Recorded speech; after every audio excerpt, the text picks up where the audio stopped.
Fog hung over the Missouri train yard, thick and unmoving, swallowing sound and shape alike. It was 1910, early morning, the sky still colorless. A girl, no more than 7, stood apart from the others, her small frame wrapped in an oversized brown wool coat. The sleeves hung past her fingertips. The hem brushed her ankles, wet from the frozen ground. There was no name pinned to her chest like the others, no tag strung around her neck, only a small stitched heart hidden on the inside lining of the coat, hand-sewn, uneven, nearly invisible unless you were looking. She didn't speak. Her hair had been combed that morning, parted straight down the middle. It was neat, but not kind. A nun had done it with quick fingers and no words. The train sat beside them, huffing quietly, steam curling around the platform. A whistle blew, sharp and shrill. The girl did not flinch. "Is that one yours?" the conductor asked, nodding toward her. The nun answered without looking. Her mother gave her up last night. The girl's fingers curled tighter around the coat, pulling it close to her chest like it could hold warmth, or memory, or something still alive. Children bustled nearby, some crying, some pushing, some clutching one another's hands like anchors. Their voices rose and fell. She was still. The conductor raised his hand, signaling, and the nun led the line of children toward the waiting cars. The girl followed last, her shoes scraping softly against the wood planks. Inside the train, the children were placed in pairs, in rows. She sat alone. Through the glass, the world blurred and slipped past. Telegraph poles, fences, frozen trees. She watched it all with wide, unblinking eyes, like she was trying to see someone before they disappeared. "What's your name?" a boy beside her whispered. She turned slightly. He waited. She said nothing. Her gaze moved back to the window. The coat shifted as the train swayed. The stitched heart brushed her chest. Night came quickly. The sky outside turned slate gray, then black. The rocking of the train was constant, quieting. Someone sang a lullaby under their breath. Somewhere a baby cried. She didn't sleep. They stopped in a forgotten Kansas town, just after dark. The engine hissed, letting off a tired breath. Lamplight flickered on the platform. Men with hats, women with tight mouths and folded hands stood in small knots, waiting, watching. The children filed off the train one by one, blinking in the wind. She stood near the steps, but did not join the line. The station agent called names from a ledger. A woman in a worn shawl pointed toward the girl. "She's small. Could use help in the kitchen." No one objected. The woman walked over, took the girl by the wrist. The coat rustled.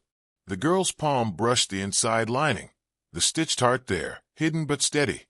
She did not resist. She looked back once, just once, at the train. No one looked at her. The boy from earlier stared at his lap. The nun was already gone. The whistle sounded again. The train rolled forward with a sigh and a clatter. She stood on the platform in the dark, beside a stranger, with the coat tight around her like a name no one would ever call. Wind howled through the broken boards of the farmhouse. It pressed through the cracks in the walls and floor like a hand reaching for warmth it could never find. The rooms were dim, always dim, even in daylight. Smoke curled from the hearth, but never gave off much heat. The girl, now called Nellie, scrubbed the wooden floor on her hands and knees. Her fingers were raw, nails blackened with ash and earth. The water in the bucket was already brown, the rag frayed. She moved slowly, without complaint, without sound. The coat, her coat, hung from a rusted nail by the door. Its wool had gone stiff in the cold, the sleeve still stained from some long-ago spill. She was not allowed to wear it indoors. "You're warm enough," the woman of the house had said. So at night, Nellie carried it to the attic and lay beneath it like a second skin, curled like a comma against the rafters. There was no mattress, just old feed sacks and a broken trunk to keep the mice out. She slept with one hand curled near her chest, as if holding something even in dreams. The boy, the woman's son, watched her sometimes. He was quiet too. 12, maybe 13. His face pinched, his voice used only when it had to be. He passed her in the fields, at the barn, at the well. One morning, she was hanging laundry on the frozen line. Her fingers were cracked, bleeding. He came up behind her and handed her half a biscuit, still warm. She took it slowly, gently. She didn't say thank you, just ate it in silence. He never did it again. The woman watched her constantly, like a hawk, like a judge. "Don't think you're one of us," she said one night as the girl stirred stew that wasn't hers to eat. Nellie didn't answer. She grew thinner as the winter deepened. Her cheeks hollowed. Her wrists disappeared beneath the sleeves of the dress she wore every day. Her feet turned blue on mornings she rose before the fire was lit. Still, her eyes never left the coat. Every time she passed the door, every time the wind shook the house and the wool rustled slightly on the nail, she looked. She looked like someone remembering something she wasn't supposed to remember. One morning, while gathering eggs from under the hens, she reached into the straw and felt something cold. A chick. Still. Curled tight, eyes closed. It hadn't even had the chance to open its wings. She stood there for a long time, the cold pressing through her boots, the chick in her palm. Then she dug a small hole behind the barn, where the wind didn't reach, and buried it. She didn't cry. She didn't pray. She just pressed the dirt down with her fingers, wiped them on her apron, and went back inside. That night, in the attic, she pulled the coat from around her shoulders and laid it in front of her. She studied the inside seam. There was something strange about the stitching, uneven, thick. A child's stitch, or a mother's in a hurry. Her fingers, stiff from cold, worked at the thread until it broke loose. Inside, tucked in the lining, folded down to a square no bigger than a matchbox, was a piece of paper. She opened it carefully. It was a drawing. Crayon. A woman's face with yellow hair. The lines were shaky, the eyes large. Below it, in uneven writing, asterisk for Mama. From Ella. Asterisk. Her breath caught. She looked down at her hands. Then at the name on the page. Ella. She whispered it aloud. Just once. Her voice felt strange in her throat, like a note on a broken piano. She didn't sleep that night. The next morning, the woman barked at her to fetch water. She stood still, hands clenched at her sides. Then, quiet but sure, she said, "My name is Ella." The woman turned. She struck her so hard across the face that the girl's ear rang. "Don't speak lies in this house," she snapped. Ella fell silent. She didn't speak again. Not that day. Not that week. Not for a year. The new reverend came to town with boots too clean and a Bible worn at the edges. He stood taller than the other men, younger too, but his eyes were steady, the kind that didn't look past things. He heard about the girl in the fields. Didn't speak. Worked like a mule. He would see for himself. The sun was low when he found her behind the barn, dragging a sack of potatoes nearly as heavy as her. Her arms trembled with every step, knees bent, breath rising in little clouds. She didn't look up when he approached. He watched her in silence, then turned to the woman standing near the porch. "She's not your daughter," he said. The woman narrowed her eyes, arms folded beneath her shawl. "She's not yours either." The Reverend said nothing more. That evening, he lit a lamp in the parsonage and wrote a letter. Then he waited. Weeks passed. Snow melted, then returned. The girl, still called Nellie by the household, never spoke. She worked, and she slept, and she held her coat like a secret when no one watched. Then one morning, a wagon came up the road. A man stepped down in a long black coat, his shoes dusty from the miles. Children's Aid Society. The woman argued, said she had the girl on paper, claimed she'd fed her, clothed her, housed her. But the man from the society didn't flinch. He held out a document and asked where the child things were. "She don't have any," the woman muttered. The coat was pulled from the nail. Ella was told to put it on. She did, slowly, arms slipping into the sleeves, like she was returning to something. She held it closed with both hands. The boy, older now, voice deeper, shoulders broader, stood in the barn shadow. He watched her go. She didn't wave goodbye. The wagon rolled back toward town. The train waited at the station. A different train than before, smaller, colder, its windows streaked with frost. She stepped aboard without help, found a seat near the back. This time, there were fewer children. No laughter. No nuns. She sat beside a girl with curly hair and scuffed boots who hummed softly, like she didn't even know she was doing it. The humming girl looked at Ella, smiled, and reached into her coat. A small piece of candy, striped, sticky at the edges. She held it out. Ella hesitated, then nodded. She took it, unwrapped it slowly. For the first time in years, she smiled. Not wide, not long, but enough. The girl laughed, a quick, bright sound. Then the train jerked, whistled, and kept going. At the next stop, a man and woman stood by a blue wagon. The curly-haired girl was called off. She turned to wave, but saw Ella wasn't looking. Ella stared out the window. The candy wrapper lay flat in her palm. The train pulled away again. She was alone. The night fell quietly. She curled beneath her coat, knees to chest, rocking slightly with the motion of the rails. Something pressed against her side, deeper in the lining than the drawing had been. She sat up.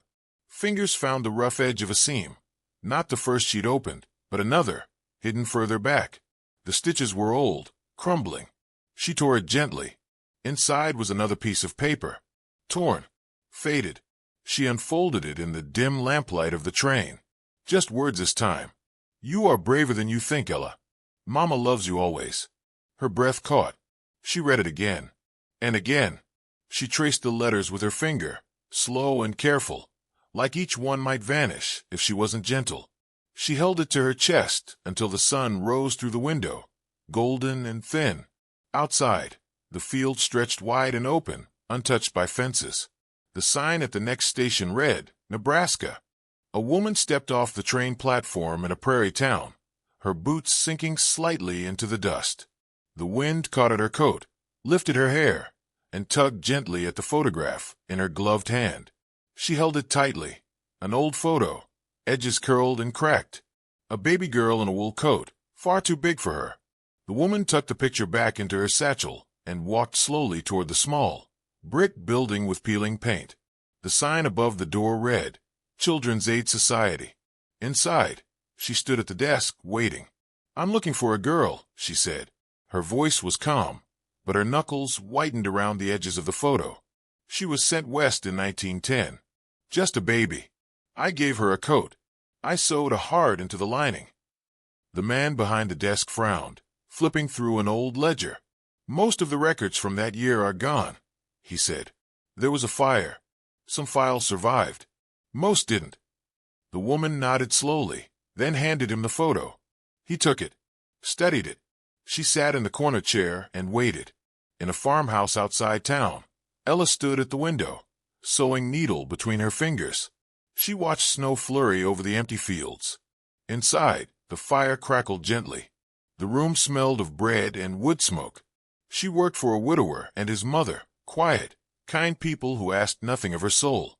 She read books borrowed from the church, mended clothes, gathered eggs in the morning, and folded linens at dusk.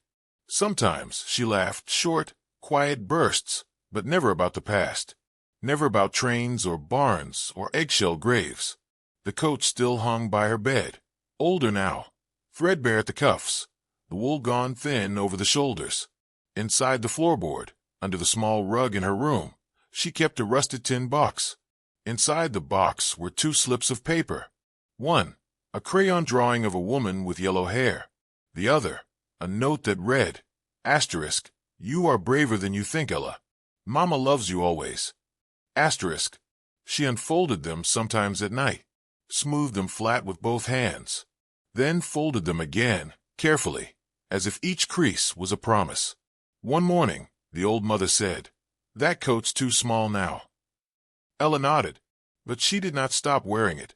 The Reverend came by that afternoon, his boots heavy with snow, his collar high against the wind.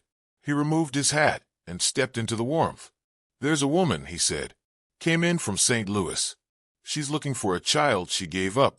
She says she sewed a heart inside a coat. Ella froze. The air seemed to drain from the room. The fire crackled. The clock ticked. She said nothing. That night, after the lamps were out and the floor creaked only with wind, she took the coat from the nail. She laid it across her lap, hands trembling slightly. She turned it inside out, felt along the seam. The heart was still there, the stitches frayed now, nearly worn through, but whole. She folded the coat carefully and placed it over her shoulders. Then she walked 5 miles to town in the dark. The moon followed her across frozen fields, across empty fences. Her breath rose in clouds before her, each step silent but steady. The church stood lit from within, warm light spilling from its windows, like it had been waiting. Inside, a woman stood alone at the front, hands clasped tightly in front of her. Her hair was yellow. Her eyes were the same. Ella stepped into the doorway. The woman turned. They did not speak. Ella walked forward slowly. She removed the coat from her shoulders, held it out with both hands. The woman took it. Her fingers ran along the lining, searching. She found the hidden fold, opened it. Her hand shook. The crayon drawing fell into her palm. Then the note. Her breath broke. She sank to her knees.